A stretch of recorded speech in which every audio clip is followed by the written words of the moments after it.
എനിക്ക് അങ്ങനെ തോന്നാൻ? നാരായണ നാരായണ എന്നായിരിക്കും അവിടുത്തെ കാണാൻ വരുമ്പോൾ എന്നും നാരദരുടെ ആദ്യ വാക്യം. ഇത്തവണ അത് മാറ്റി ഭഗവാനെ എന്ന സംഭ്രമജനകമായി വിളി. അതിൽ തന്നെ ഈയുള്ളവൾക്ക് എന്തോ ഒരു അപകടം നടക്കുന്നു. നാരായണ നാരായണ.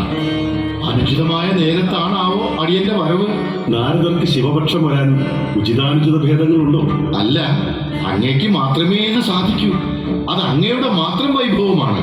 അതെന്താണ് ബ്രഹ്മർഷേ? അങ്ങയെപ്പോലൊരാൾക്കല്ലാതെ വാതിൽ പുറത്ത് അപകടം വാപിളർന്നു നിൽക്കുമ്പോൾ അകത്ത് ദേവിയുമായി പ്രണയഗാനവും മധുര നൃത്തവും ആടാൻ കഴിയുമോ? വാതിൽ പുറത്ത് അപകടമോ? എന്താണ് അവിടുന്ന്? ഒന്നും തുടങ്ങി വെച്ചത് ഈ പാവമല്ല, അവിടുത്തെ പ്രാണേശ്വരൻ തന്നെയാണ്. ഉലകമിന്ന് ആ അപകടത്തിന്റെ അനന്തര ഫലം കാത്ത് ഭീതിയോടെ നിമിഷങ്ങൾ എണ്ണുന്നു. അപ്പോൾ ഭഗവാൻ ദേവിയോടൊപ്പം സാരമില്ല, ഉലകത്തിന് എന്തോ സംഭവിച്ചോട്ടെ, അവിടുത്തെ രാസലീലകൾ തുടരൂ. അടിയൻ പോയിട്ട് പിന്നെ വരാം. നാരായണ നാരായണ. പ്രപഞ്ചം ബാക്കിയുണ്ടെങ്കിൽ.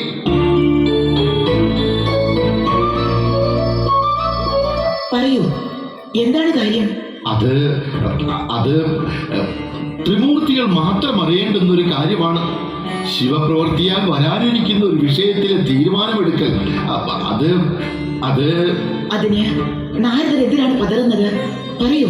അത്തരം ഉദ്ധൃത വിഷയങ്ങൾ നാരദർക്ക് ദേവി നിൽക്കുമ്പോൾ പറയാനാകില്ല. അതെന്താണ്? അമരത്വ രഹസ്യം അറിയുന്ന ത്രിമൂർത്തികൾ മാത്രം അറിയേണ്ടുന്ന രഹസ്യമാണത്. അതെന്ത് രഹസ്യമാണ്? അതെന്താണ് എനിക്കറിയാത്തത്? അതെല്ലാവർക്കും അറിയേണ്ടുന്ന ഒന്നല്ല. എല്ലാവരെയും പോലെയാണോ ഞാൻ?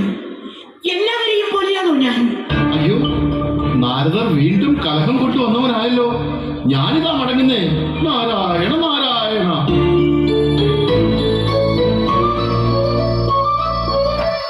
അപ്പോ അല്പനേരം മുമ്പ് പറഞ്ഞത് വെറും വാക്കാണല്ലേ?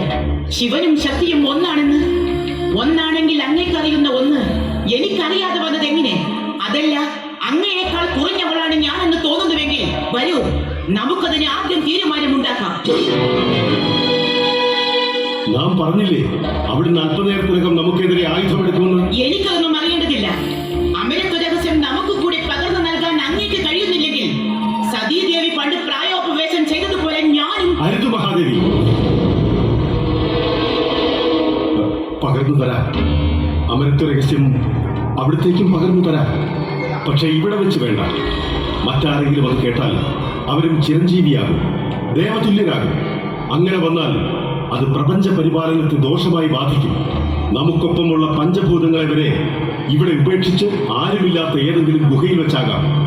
നമുക്ക് ഹിമവൽ പാർശ്വത്തിലെ അമർനാഥിലെ ഗുഹയിലേക്ക് പോകാം. വരാനുള്ളത് വന്നു തന്നെ ആകണം.